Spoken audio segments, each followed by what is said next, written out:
여러분 안녕하세요. 오늘 이제 13주차 수업을 시작하겠습니다. 다음 주까지 우리가 수업을 하고 그 다음 주인 7월 2일입니까? 이 목요일에 우리가 학기말 고사를 중간고사와 같이 인터넷을 통해서 치르도록 하겠습니다. 여러분이 한 학기 동안 참 고생 많이 했습니다. 이제까지 여러분들 공부할 때 굉장히 어려우셨을 거예요. 왜냐하면 우리가 동방교회에 대한 그 교회 역사를 공부하다 보면 교리적인 논쟁이 정말 끝이 없습니다. 주로 이 교리적인 논쟁은 기독론을 중심으로 전개가 됐는데 오늘부터는 그런 교리적인 논쟁이 거의 없는 여러분들이 평안하게 또 편안히 들을 수 있고 또 여러분 익히 알고 있는 내용들이 나오니까 더 흥미로우리라고 생각합니다. 여러분 지난번 몇 주 동안 동방교회에서 삼일체 논쟁과 기독론 논쟁을 배우시느라고 정말 고생 많으셨습니다. 그러나 여러분들이 꼭 이것은 알고 있어야 돼요. 왜냐하면 이단들의 대부분이 어디에 문제가 있냐면 삼위일체론과 기독론에 있어서 문제를 분명히 가지고 있기 때문입니다. 이단을 식별하는 가장 빠른 길은 그들의 삼위일체론과 기독론을 보면 또 성령론을 보면 금방 알 수 있습니다. 그래서 여러분들이 교회 지도자로서 교회에서 가르쳐야 할 입장이기 때문에 또 교인들을 보호해야 할 그런 또 사명이 주어졌기 때문에 여러분들이 이 공부를 잘 하셔서 또 목회 현장에서 사역 현장에서 활용할 수 있기를 바랍니다. 오늘은 라틴 기독교 전통입니다. 라틴 서방에서는 4세기 삼일체 논쟁과 기독론 논쟁에서 자신들의 역할을 감당했습니다. 그러나 그것은 지도적인 역할도 아니었고 창조적 역할도 아닙니다. 왜냐하면 이 논쟁들은 동방교에서 일어났고 논쟁을 불러일으키고 해결한 사상가들은 그리스어로, 라틴어가 아닌 그리스어로 생각하고 조설했습니다. 우리가 서방교회, 동방교회 이렇게 나누는 가장 큰 기준은 뭐냐면 라틴어를 사용하는 교회냐 서방교회, 그리스어를 사용하는 교회인가 동방교회 이렇게 나누고 있습니다. 칼케돈 공회에서 정경으로 인정된 또 레오의 공안이 있습니다. 교황 레오 1세가 서방교회의 신학이 진정으로 성숙하였음을 증명하였던 5세기 중반까지 교리적인 탐구와 논쟁에 대한 라틴 교회의 공헌은 그들의 참여가 동방교회 어느 한편에 제공하였던 정치적인 비중에 있었습니다. 이런 상황이 된 이유는 이중적입니다. 첫째는 서방 라틴 교회가 전통적으로 관여해왔던 문제들은 그리스 기독교 사상의 문제와 거의 관련이 없었기 때문입니다. 터툴리안과 키프리안으로부터 서방 교회는 교회에 관한 문제들을 거의 강박관념으로 물려받았습니다. 그들에게 중요한 게 바로 교회였습니다. 교회의 정체성, 교회의 순결, 교회를 둘러싸고 있는 세상과의 관계였습니다. 이것은 서방 초기 교부들로부터 물려받은 전통이 서방 교회를 지속적으로 지배해 왔기 때문입니다. 사실상 터툴리안은 프락세아스 논박이라는 논문에서 아리우스 논쟁과 네스토리우스 논쟁에서 유익한 지침을 제시할 삼일체론과 기독론에 관한 공식을 서방 교회에 제공했습니다. 그러나 4세기에 서방 교회를 분열시켰던 것은 이런 논쟁이 아니었습니다.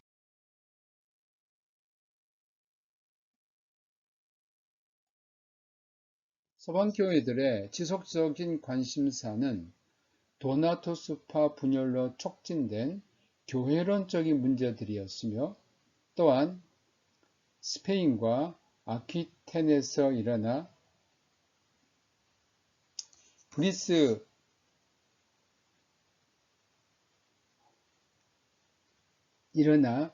프리스킬리아누스주의 운동 저변에 흐르는 그리스도인의 삶이 본질에 관한 문제였던 것입니다.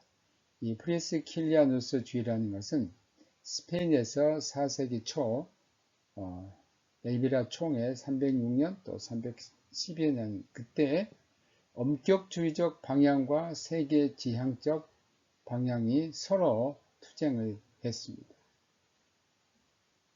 그래서 프리스킬리안이라는 평신도의 감동적 설교를 통하여 광신적이고 금욕적 종교 집단이 형성됐는데 386년 트리오에서 프리스킬리안과 그 동료 6명이 마술을 행한다는 그러한 반역으로 처형이 되었습니다. 서방교회 인사들이 동시대에 동방교회 인물들의 신학사상과 용어를 오해하지 않고 배웠던 것은 삼일체 논쟁이 결정적인 전환점에 도달하였을 때 황제 콘스탄티우스에 의하여 동방으로 유배에 처해진 포아티에의 힐라리우스를 통해서였습니다. 힐라리우스가 유배에서 돌아온 후에 쓴 교회에 대하여와 삼위일체론이라는 논문에서 힐라리우스는 본래 무지한 라틴 교회 지도자들이 그리스어를 사용하는 그리스도인들을 괴롭히고 있었던 문제들과 사상들을 어느 정도 이해할 수 있었습니다.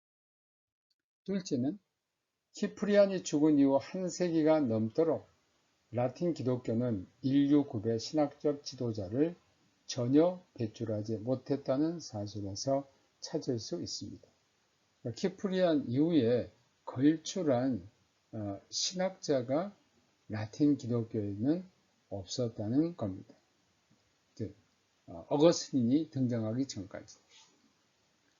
어거스틴이 등장할 때까지 서방에서는 성경 주석에서나 교리 문제에 있어서 특출한 교사, 신학자가 없었습니다. 물론 이 사실은 북아프리카와 이탈리아와 스페인과 갈리아의 교회들이 신학적인 재능이 부족했다는 의미는 아닙니다.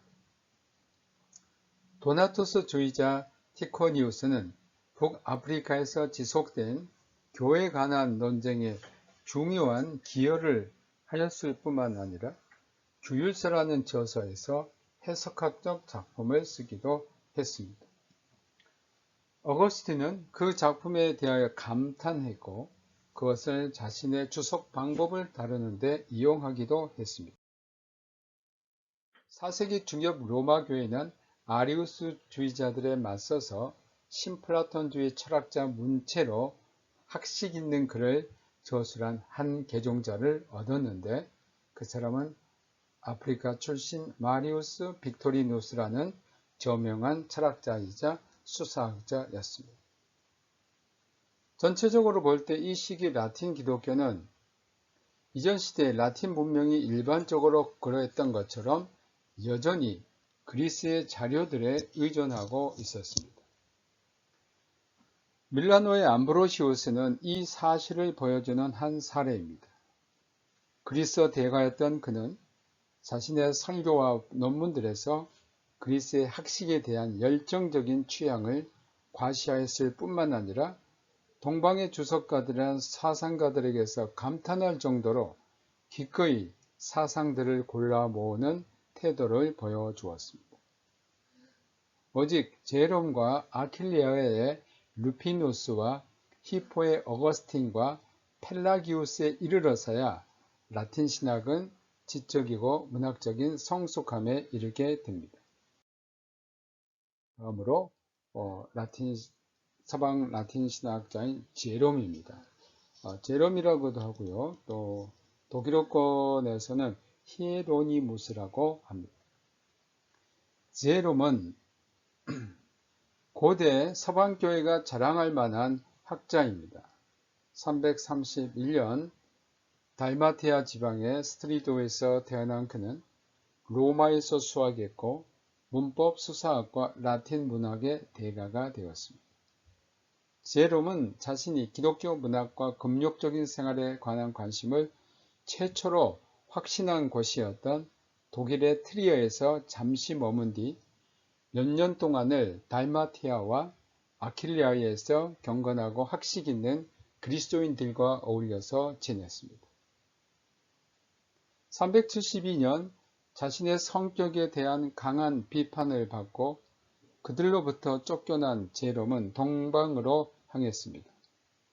안디옥에 도착한 제롬은 그곳에서 병에서 회복되는 동안 그리스어를 진지하게 연구하기 시작했습니다.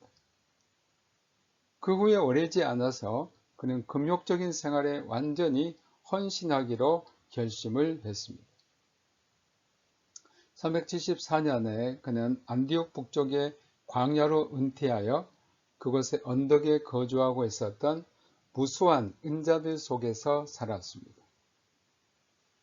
이 실험은 성공이 아니었다고 판명됩니다. 발렌스 황제가 죽고 테오도시우스 1세가 즉위하여 삼위일체 논쟁의 흐름을 바꿔 놓았던 379년경 제롬은 콘스탄티노플에 있었는데 그곳에서 나치안 주스의 그레고리가 그에게 성경을 가르쳤고 오리겐의 저작들을 그에게 소개해 주었습니다. 생애 처음으로 오리겐 번역에 매달렸습니다. 그는 가이사라의 유세비우스의 연대기 아브라함의 탄생으로부터 325년에 이르는 세계사의 개요를 번역하고 편집하여 상세하게 설명했습니다. 이것은 이제 그리스어에서 라틴어로 번역한 작업입니다. 또한 오리겐의 설교들을 라틴어로 번역하는 작업에 착수했습니다. 제롬의 가장 위대한 작업은 조잡한 옛 라틴어 번역, 성경 번역을 로마에서 개정하는 겁니다. 그는 382년에 로마에 돌아와 교황 다마수스의 일종의 비서가 되어 교황의 격려를 받아 그 일을 시작합니다. 이것은 혼자 한 작업입니다. 대단한 그 작업을 했던 겁니다.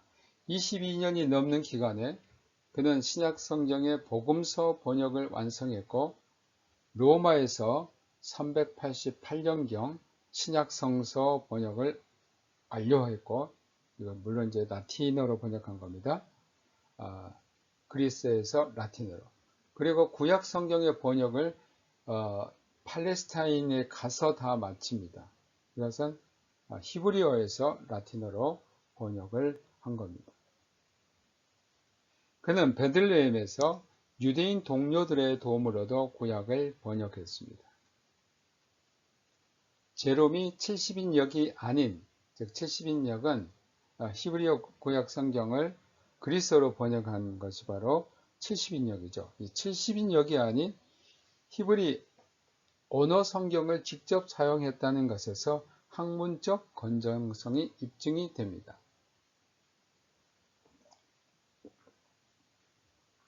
제롬이 노력한 결과 불가타 성서가 나왔는데 그러니까 제롬이 번역한 신구약 라틴어 성경 우리가 불가타라고 합니다. 이 불가타라는 뜻은 일반적인, general 또는 잘 알려진 보편적인 이런 뜻입니다. 지금도 로마 교회에서 사용하고 있습니다. 제롬이 금욕적인 정신을 가진 부유한 귀족 부인들, 특히 과부들이었던 마르첼라와 파울라의 딸인 에우스토키움의 선생이 되고 영적인 조언자가 된 것도 역시 로마에서 있은 일입니다. 이런 관계로 제롬은 급진적인 동방적 형태의 금욕주의의 사도로 악명을 떨치게 되었습니다. 로마의 그리스도인들 사이에는 그런 금욕주의에 대하여 적대적이고 비판적인 사람들이 많았기 때문입니다. 독신 상태가 결혼한 상태보다 더 우월하다는 견해에 대하여 비판을 받았을 때 제롬은 헬비디우스에게 반대하여와 요비니아누스에게 반대하라는 저서에서 순결이라는 이상을 여인들뿐 아니라 남자들에게도 적용되는 것으로 옹호하였고, 예수님의 어머니를 제롬은 마리아가 일생 동안, 그러니까 예수님을 낳을 때도 동정녀로 낳았지만 그 이후에도 순결을 지켰다고 주장을 했습니다. 이것은 사실 근거가 없습니다. 왜냐하면 예수님의 그 형제들이 있기 때문입니다. 금욕주의자들의 한 모범으로 제시함으로써 그 비판자들에게 응수했습니다. 이런 견해를 제시하는 과정에서 제롬은 로마의 성직자들과 그리스도인들이 그들의 소명에 걸맞지 않다고 공격하는 경향을 보였고, 자신의 인기를 떨어뜨려서 다마수스가 죽은 후에는 로마에서 거의 쫓겨나게 되었습니다. 제롬은 여생을 베들레헴에서 보냈는데 420년에 세상을 떠납니다. 그의 친구인 파울라와 그의 딸 에우스토키움이 그곳에 수도원을 두게 되었습니다. 하나는 여성들을 위한 수도원으로 파울라가 직접 감독했고, 다른 하나는 남자들을 위한 수도원으로 제롬이 그 지도자가 되었습니다. 바로 이 수도원에서 제롬의 성경 주석과 구약 성경 번역이 나왔습니다. 그곳에 있는 동안 제롬은 살라미스의 주교 에피파니우스의 지도를 따라 자신의 옛 스승이었던 오리겐에 반대하는 입장을 취합니다. 알렉산드리아의 테오필루스와 연합하여 오리겐의 공식적인 지지자들 가운데 가장 두드러진 인물인 예루살렘 주교 요한에 대하여 확고하게 반대 입장을 취하였던 제롬은 옛 친구였던 루피누스와의 관계를 항구적으로 더욱 악화시키고 말았습니다. 그 결과 두 사람 사이에 오랫동안 계속된 지상 논쟁이 벌어졌고, 결국 오리겐주의 논쟁이 로마와 서방교에서 문제로 등장합니다. 끝으로 펠라기우스 견해를 둘러싼 논쟁에서 제롬은 어거스틴의 편을 들게 된 것도 예루살렘에 있을 때였습니다. 그는 해박한 성서 주석가였고, 그는 저서와 편지를 통하여 독신 생활과 수도 생활의 이점을 강조했습니다. 다음으로 히포의 어거스틴입니다. 제롬과 동시대 인물이지만 그보다 나이가 적었던 어거스틴은 이교대의 부친과 기독교의 모친 사이에서 354년 11월 13일 콘스탄티누스의 영유지였던 북아프리카 알제리아의 누미디아 지방의 작은 도읍인 타가스테에서 태어났습니다. 그의 아버지 파트리쿠스는 하급 관리였고, 어거스틴이 태어날 당시 이교도였지만 죽음이 임박했을 때 기독교를 받아들였습니다. 어머니 모니카는 독실한 기독교인이었습니다. 어머니의 종교적 모범은 어거스틴의 유년 시절에 깊은 감화를 주었습니다. 어거스틴의 부모는 그가 16살이 되었을 때 마다우라라는 인근 도시로 보냈고, 그 다음에는 카르타고로 보내서 그의 교육과 출세 기회를 정리하려고 했습니다. 어거스틴은 라틴어 문법과 고전 작품들에 대한 상세한 본문 연구를 거친 후에 카르타고에서 수사학을 배웠습니다. 이런 학문적인 훈련을 받은 그는 진로를 선택하게 되었습니다. 사실상 아버지가 죽은 다음 그가 선택한 첫 번째 직업은 고향 도시의 수사학 선생이었습니다. 그리고 곧 카르타고에서 수사학 선생을 합니다. 이 시기에 어거스틴은 그 시대의 풍습에 따라 첩을 두었는데 그녀와 14년 동안 살았고 아데오다투스라는 아들도 있었습니다. 아들이 일찍 죽었을 때 그 아들 17세 혹은 18세 때 그는 크게 슬퍼했습니다. 그가 카르타고에 있었을 때 오늘날에는 단편으로만 알려진 키케로의 호르텐시우스를 공부했습니다. 그는 이 책으로 말미암아 지혜와 완성된 인간의 삶을 추구하게 되었습니다. 373년경 그가 북아프리카에 널리 퍼져 유행하고 있었던 마니교 운동에 참여하게 된 것도 바로 이런 추구에 따른 결과입니다. 마니교는 몇 가지 점에서 그에게 호소력을 발휘했습니다.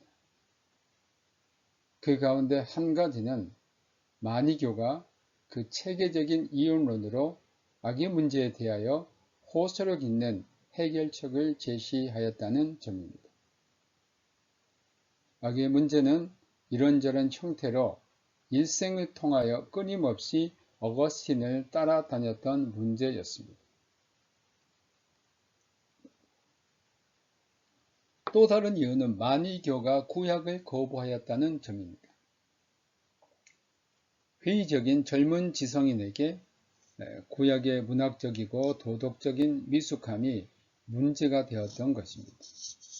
세 번째 이유는 마니교가 믿음을 요구하는 기독교를 비웃고 오직 이성적으로 증명할 수 있는 것만을 가르친다고 공언했기 때문입니다.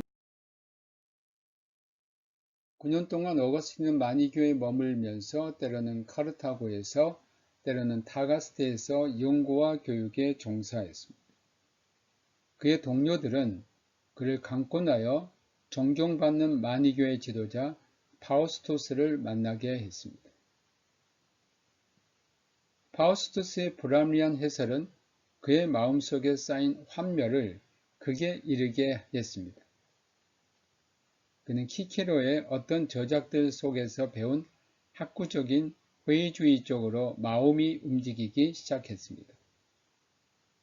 어거스틴은 29살 때 카르타고에서 로마에 와서 교사가 되었던 것도 바로 이런 마음의 상태에서 일어난 것이었습니다.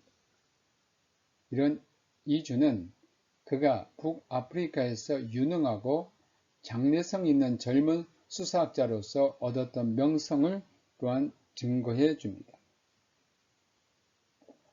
그러나 로마의 학생들이 수업료 내기를 꺼려했기 때문에 어거스틴은 화가 났고 불편하게 됩니다.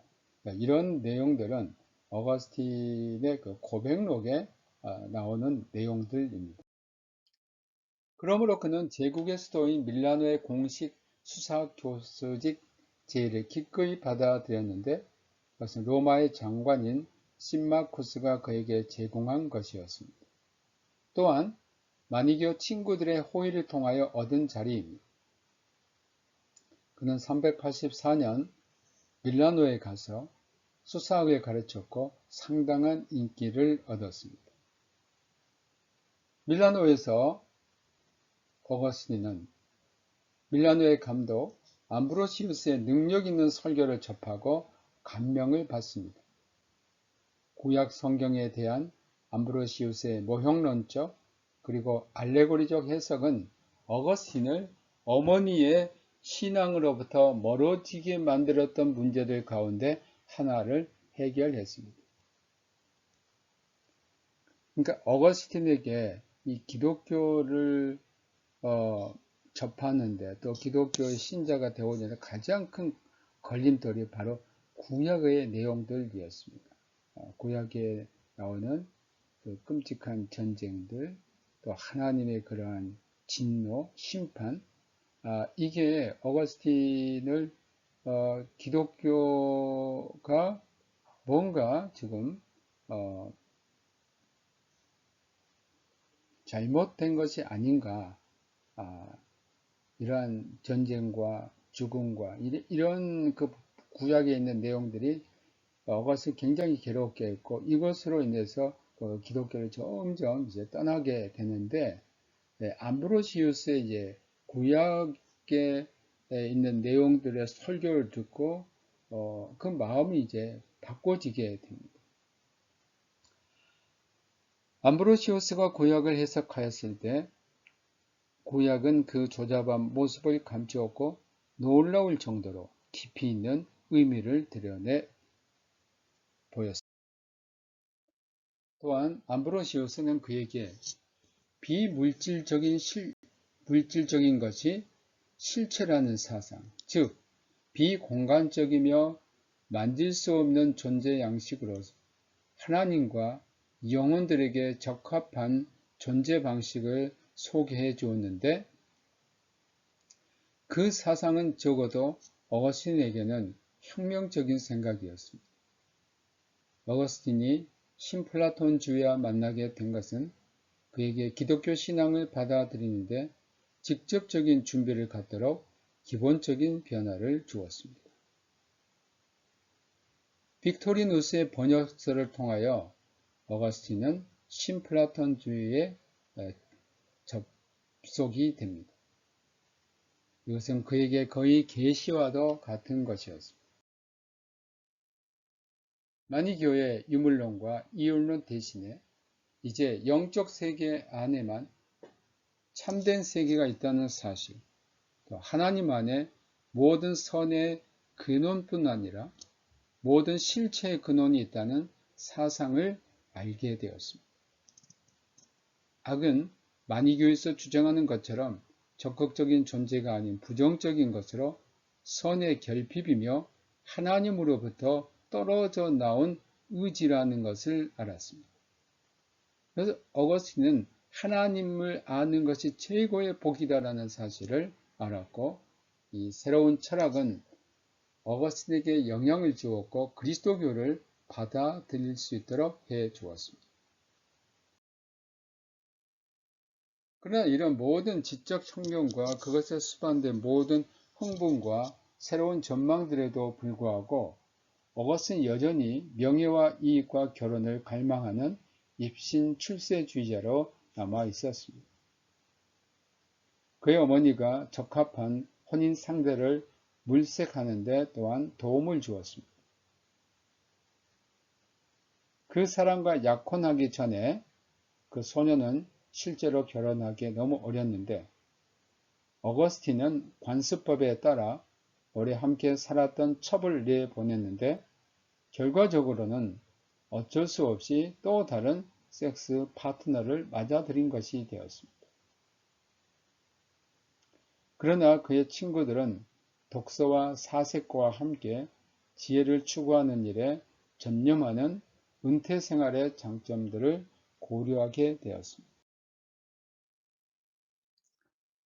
아프리카 출신 방문객인 폰티키아누스의 영향을 받아 이 작은 집단은 쾌락을 자제하고 금욕하는 스토원적 이상의 눈을 뜨게 되었고, 어거스틴에게 감명을 주어 진리에 대한 내적인 탐구와 세상적이고 성적인 만족에 몰입하는 태도 사이의 모순을 깨닫게 만들어냈습니다.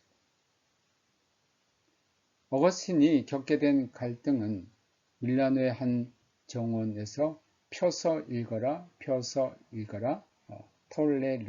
톨레레게라고 조잘되는 어린아이의 소리를 우연히 들었을 때에 해결되었습니다.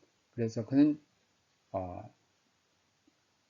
바로 옆에 있는 성경을 꺼내서 펴서 읽었더니 로마서 13장 13절 14절을 펴게 되었고 그것을 읽었습니다. 낮에와 같이 단정히 행하고 방탕하거나 술 취하지 말며 음란하거나 호색하지 말며 다투거나 시지하지 말고 오직 주 예수 그리스도로 옷 입고 정욕을 위하여 육신의 길을 도모하지 말라. 이 회심으로 그는 금욕적인 생활로 들어섰으며 386년 가을에 수사교사의 지위를 버리고 어머니 모니카와 불륜의 아들 아디오다토스와 함께 밀라노 근교 카시치아쿰에 있는 그의 한 친구의 집으로 이사하여 세례를 기다렸습니다.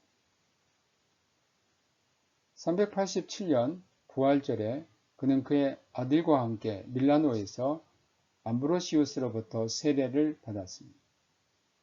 그런데 아프리카로 돌아가기 직전 모니카가 오스티아 항구에서 세상을 떠납니다.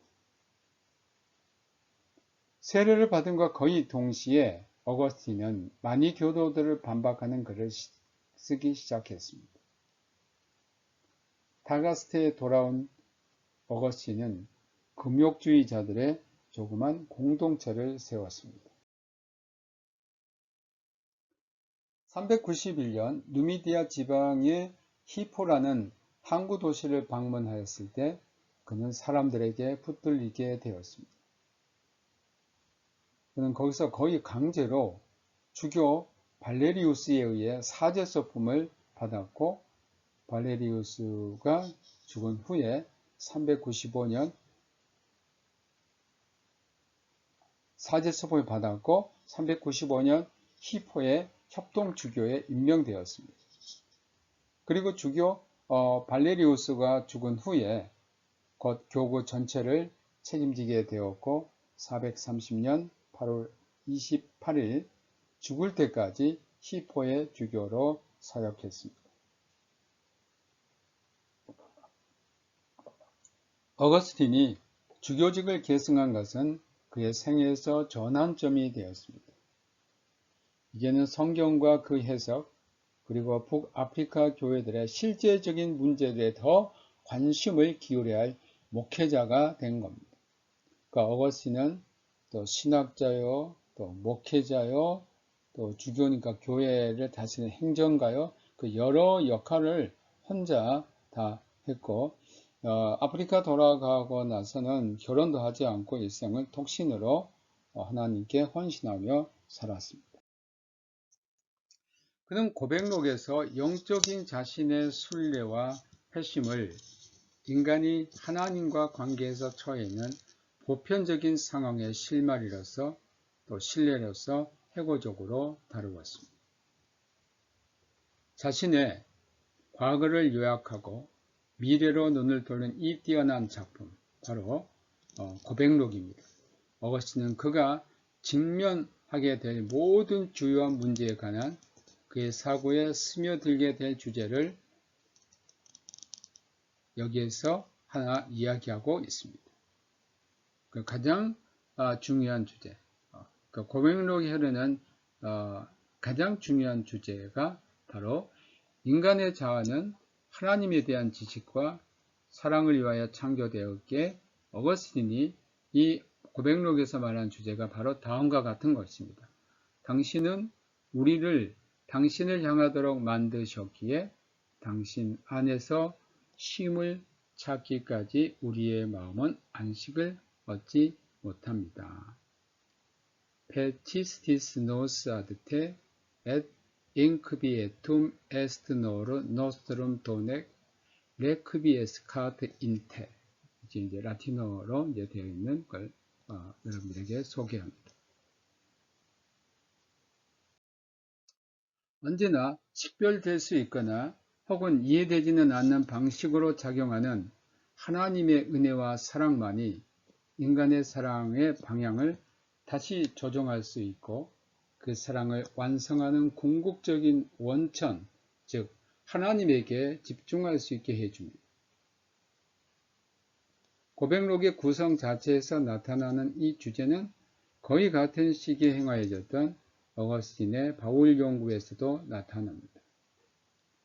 그것은 성경과 교회의 가르침의 전통에 대한 그의 관심이 어느 정도로 그에게 영향을 주어서 신플라톤주의적 경향을 수정하고 다듬게 만들었는지를 보여줍니다. 주교로 임명된 후 15년 동안 도나투스파 분열 문제를 처리한 데서도 나타납니다. 어거스틴 시대의 도나투스주의는 이미 북아프리카에서 80년 이상 지속되고 있었고 널리 퍼져 있었습니다. 배타적이고 청교도주의적 정신을 가진 집단이었던 도나투스파 교회는 터툴리안과 키프리안의 전통에 서 있었고 스스로 로마 세계에서 옛날의 순교자 교회의 정신과 전통을 유지해온 유일한 그리스도인 집단으로 생각하고 있었습니다. 그들에 의하면 가톨릭 교회는 디오클레티아누스 황제 파케시의 거룩한 책들을 당국에 넘겨줌으로써 배교하였었던 주교들로부터 유래하였을 뿐 아니라 현재 로마의 당국자들, 즉 세상의 지지를 받고 있기 때문에 그들은 가톨릭 교회가 오염되었다고 생각했습니다.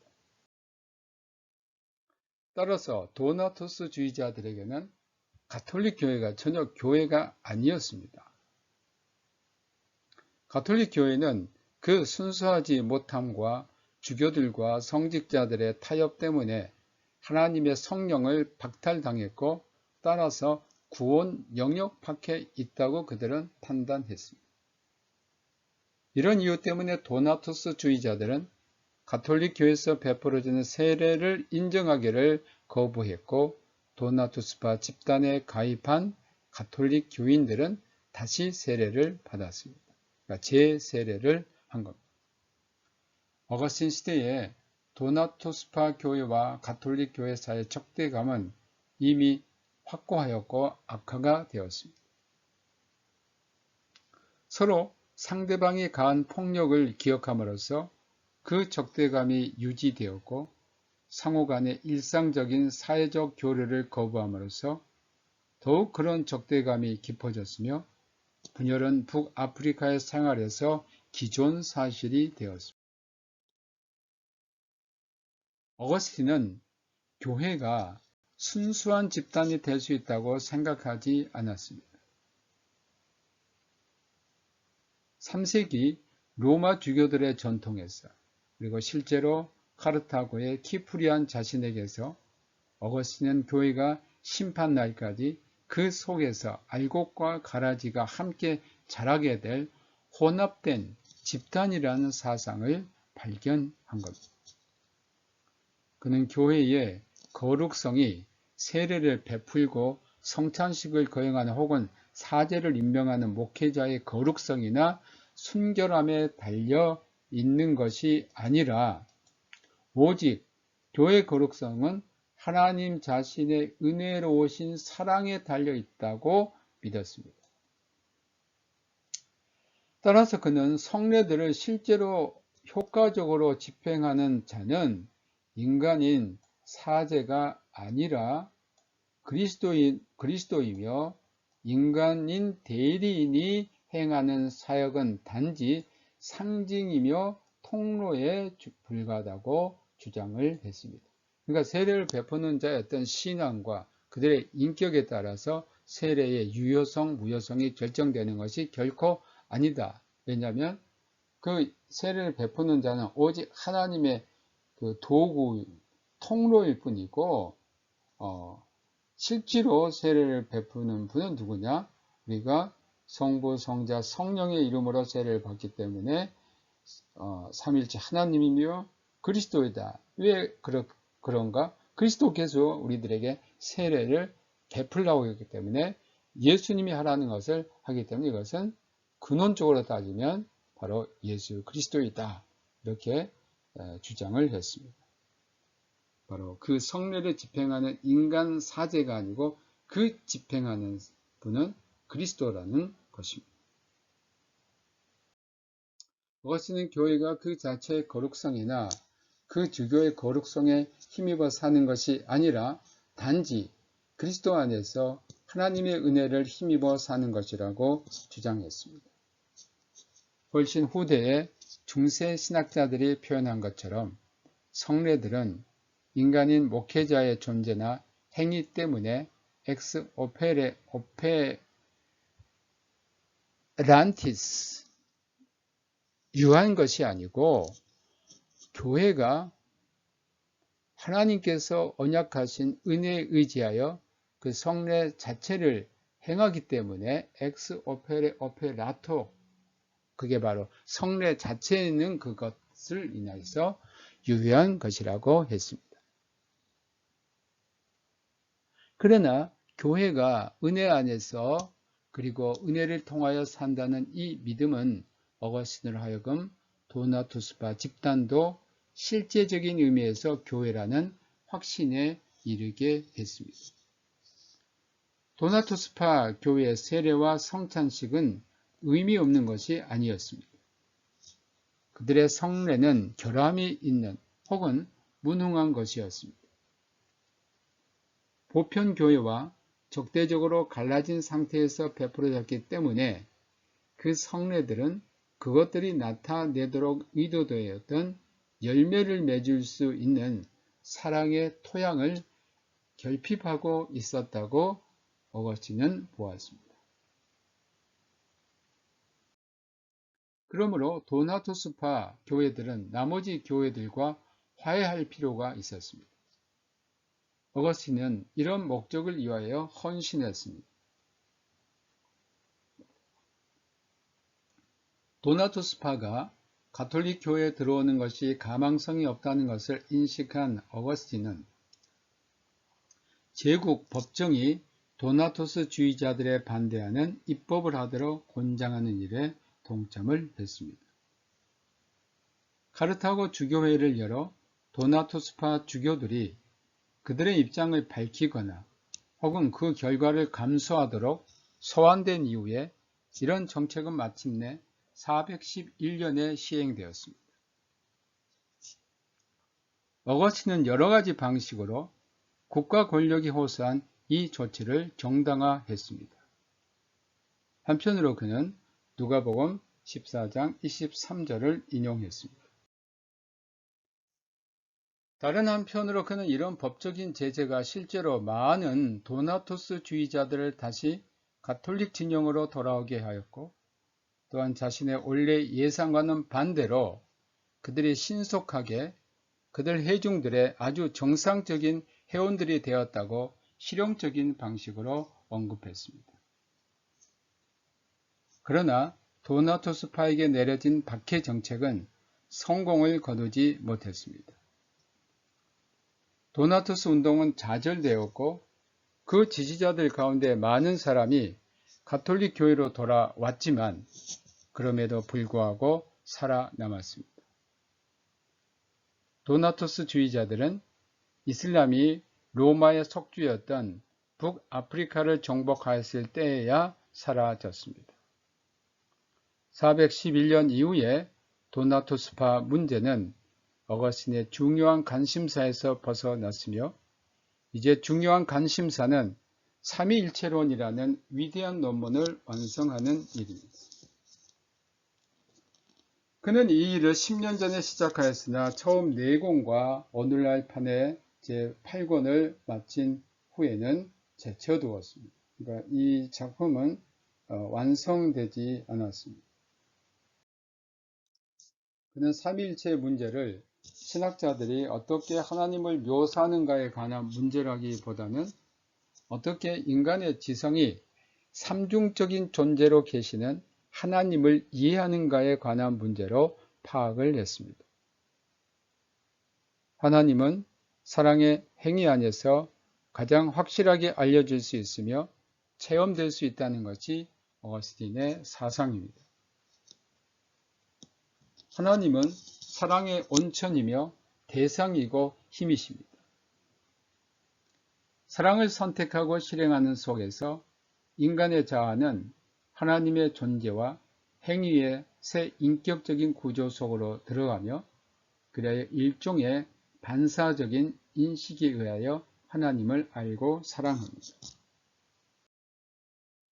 성부, 성자, 성령은 서로 다른 존재의 이름이 아니라 관계들의 이름이라는 이 사상을 그는 더욱 발전시켰습니다. 하나님의 위격들은 단일한 우시아에 구별되는, 즉 본질에 구별되는 실현이 아니라 오히려 단지 한 분 하나님께서 영원하게 스스로 관계하시는 실질적인 방식들이라는 것이 그의 확신입니다. 바로 이런 관계 속에서 심리학적 유비가 작용하게 됩니다. 인간이 하나님의 형상대로 창조되었다는 교리에 호소하여, 그리고 이것은 삼위일체 하나님 전체의 이미지를 따라 창조되었다는 의미가 틀림없다고 주장함으로써 어거스틴은 인간의 자아가 그 자신의 자기 관계성 안에서, 그리고 그 관계성을 통하여 존재한다는 주장을 발전시켰습니다. 그래야 그는 사람들의 모습은 모든 행동에서 그들이 기억하고 알고 의지하는 대로 모습이며, 또한 그런 모습이 된다고 주장할 수 있었습니다. 기억하고 알고 의지하는 이 세 가지 관계들이죠. 이러한 관계들은 하나이며 동일한 자아가 그 자체에 관계하는 방식들이기 때문에 삼중적인 관계와 인격의 단일성은 모순되지 않으며 오히려 서로서로를 전제한다고 주장할 수 있었습니다. 따라서 인간의 존재 방식 속에는 하나님의 존재 방식에 대한 단서가 있다고 그는 결론을 내렸습니다. 삼위일체 유격들은 하나님께서 자기 자신에 대하여 갖는 실체적인 관계들이라는 이 사상의 핵심적인 요소 한 가지는 성령에 대한 독특한 이해입니다. 어거스틴에게 있어서 성령은 사랑이라는 하나님의 본질의 표현이며, 사실상 성부와 말씀, 즉 성자가 서로에 대하여 갖는 상호 간의 사랑의 관계입니다. 따라서 어거스틴은 성령에 관하여 말할 때 성부와 성자로부터 발출하신다고 말을 했습니다. 이것이 소위 이중발출, 즉 아버지와 아들로부터 나온다는 이중발출 교리입니다. 그가 이 용어를 사용한 것이 궁극적으로는 니케아 콘스탄티노플 신조의 라틴어 번역에 필리오케라는 단어를 삽입하는 것으로 이어집니다. 이 필리오케라는 것은 그리고 아들로부터라는 의미입니다. 사실 니케아 콘스탄티노플 신조는 그리스어로 되었는데 라틴어로 번역이 되면서 그리고 아들로부터라는 필리오, 그 다음에 필리오는 아들이죠. 아들로부터, 아들에게서, 크베는 이제 라틴어로 그리고라는 뜻입니다. 그리고 아들로부터라는 이제 단어가 삽입이 되는 겁니다. 이것은 헬라어, 그리스어 원문에는 없는 건데 성령은 아버지와 아들로부터 발출하신다. 이게 이제 나온다는 그 내용이 삽입이 됩니다. 이런 본문상의 변화는 중세와 근대 시대의 그리스 교회, 라틴 교회 사회 갈등의 주요한 원인들 가운데 하나가 되었습니다. 어거스틴이 삼일체론을 저술하는 동안 로마가 서고트족에게 함락당했습니다. 그가 410년입니다. 그 결과 피난민이 로마로부터 북아프리카로 몰려오자 그는 자신의 관심을 좀 더 급박한 공적인 문제로 돌릴 수밖에 없었습니다. 서고트족의 침략으로 로마의 방비가 무너지자 많은 이교도들은 예전에 로마를 안전하게 보호해 주었던 옛 신들에게 돌아가는 것이 더 나을 것이라고 주장했습니다. 어거스틴의 역사 철학인 하나님의 도성 데 티비타테 데이는 로마를 성장시킨 옛 신들을 무시한 것이 로마 멸망의 원인이 되었다고 주장하는 이교도들에게 기독교를 변호한 것입니다. 이것은 412년에 시작되어 426년경 완료된 책입니다. 이 작품은 이교의 종교와 철학, 그리고 인류를 완성으로 이끌어준다는 그들의 주장에 대한 비판으로 시작합니다.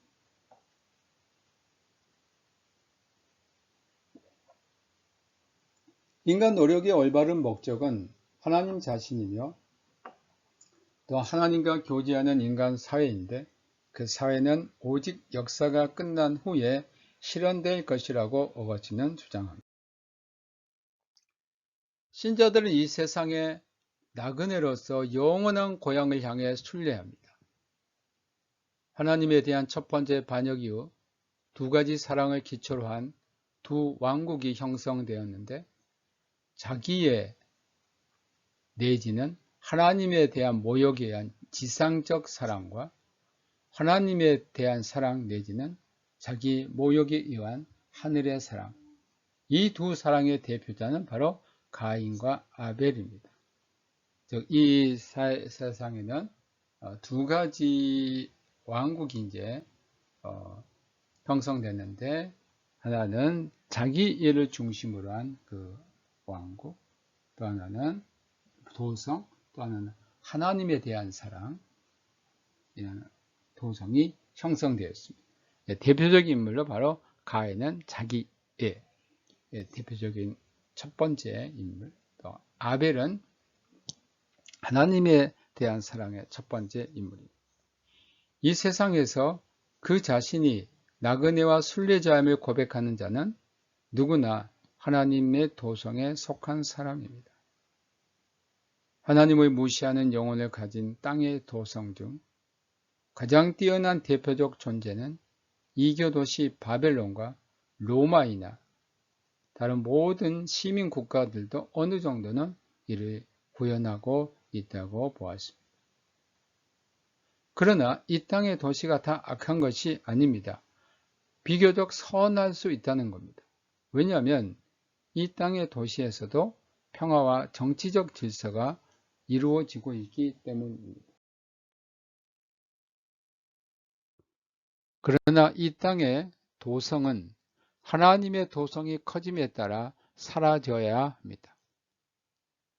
하나님의 도성을 이룩하는 사람들은 하나님이 구원으로 선택한 선민입니다. 비록 교회 안에 있다고 해서 다 선민이 되는 것은 아니지만 보이는 선민은 교회 안에서만 존재합니다. 그러므로 지금의 이 교회도 그리스도의 왕국이며 하늘의 왕국이다라고 했습니다. 그러므로 오늘의 가시적이며 성직 제대로 조직된 교회가 바로 하나님의 도성이며 이 교회가 점차 세상을 통치하여야 한다고 했습니다. 이를 이루기 위해서 어거스틴의 생각으로는 기독교와 교회가 기독교 국가와 긴밀한 관계를 가져야 한다고 했습니다. 기독교 국가는 평화를 유지하기 위해서뿐 아니라 시민들에게 경건한 아버지로서 역할을 수행하기 위하여 존재하는 겁니다. 따라서 국가는 하나님 예배를 장려해야 하고 교회와 이상 국가 사이에 서로 의존하고 책임지는 관계가 존재해야 한다고 했습니다. 여기에서 신정국의 중세 이상이 예시되어 있음을 보게 됩니다. 어거스틴의 이 작품 특히 중세에 막대한 영향을 끼칩니다. 자, 여기에 우리가 또 한 가지 또 알아야 될 것은 이제 어거스틴의 이 교회론이 나오는데 여기에서 어거스틴은 교회를 가시적인 교회와 비가시적인 교회다 이렇게 나눕니다. 가시적인 교회는 우리가 예배하는 그 공동체 전체예요.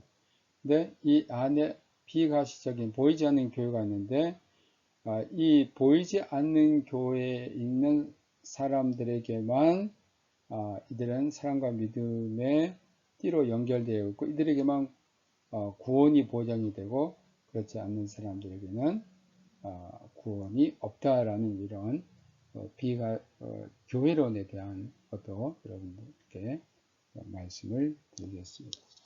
자, 오늘 여기까지 마치기로 하겠습니다. 여러분, 코로나가 점점 기승을 부리고 있는 것 같습니다. 각각 건강 잘 유의하시고 다음 주에 또 뵙도록 하겠습니다. 여러분 수고 많으셨습니다. 안녕히 계세요.